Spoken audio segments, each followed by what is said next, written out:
జగదేవపూర్ మండలం ప్రజా పరిషత్ ప్రత్యేకాధికారిగా జిల్లా surveyor assistant director Vinay Kumar గురువారం బాధ్యతలు చేపట్టారు.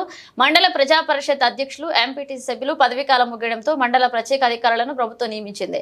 ఈ సందర్భంగా జగదేవపూర్ మండల ప్రత్యేకాధికారిగా బాధ్యతలు చేపట్టారు. వినయ్ కుమార్ మీడియాతో మాట్లాడుతూ అందరి సహకారంతో మండల అభివృద్ధికి కృషి చేస్తానని తెలిపారు. గ్రామాల్లోని సమస్యలు పంచాయతీ కార్యదర్శుల ద్వారా తెలుసుకుని ఎంపీడీఓ కార్యదర్శులతో సమస్యల పరిష్కారానికి ఎప్పటికప్పుడు సమీక్షలు నిర్వహించి పరిష్కరించే దిశగా కృషి చేస్తానని పేర్కొన్నారు. నా పేరు ఎంపీ వినయ్ కుమార్.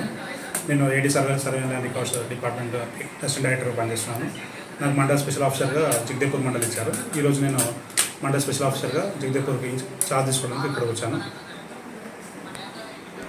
మండలిలో అంటే ఇప్పుడు మండల లెవెల్లో పరిస్థితులు ఇప్పుడు తెలుసుకొని ఎంపీడీఓ వారితో తెలుసుకొని మళ్ళీ మా కన్సల్టెన్సీ స్టాఫ్తో తెలుసుకొని ఎవరెవరు ఏ ఇన్ఫర్మేషన్స్ ఉన్న ప్రయారిటీ బేస్ పైన ఎంపీడీఓ గారిని మళ్ళీ డిస్ట్రిక్ట్ కలెక్టర్ గారు ఏ ఇన్ఫర్మేషన్ ఇస్తారో ఆ విషయం ప్రకారం ఫాలోఅప్ చేసుకుంటూ క్లోజ్ చేసుకుంటాం. ఇప్పుడు సర్పంచ్ గ్రామాల్లో ఇప్పుడు ఉన్న విషయాల గురించి పంచాయత్ సెక్రటరీ నుంచి కింద గ్రౌండ్ లెవెల్లో ఉన్న ఎవరైతే ఇప్పుడు ఈజీఎస్ వర్క్స్ అని ఎవరైనా తెలుసుకుని వాళ్ళతోని అంటే ఇన్ డీటెయిల్గా తెలుసుకున్నాక మళ్ళీ ఒకసారి అందరితో స్టాఫ్తో డిస్కస్ చేసుకుంటూ మళ్ళీ దాని ప్రకారం ఫాలోఅప్ చేసుకుంటూ క్లోజ్ చేసుకుంటూ వస్తుంటాం. ఎవరికి ఇబ్బంది రాకుండా చూసుకుంటాం.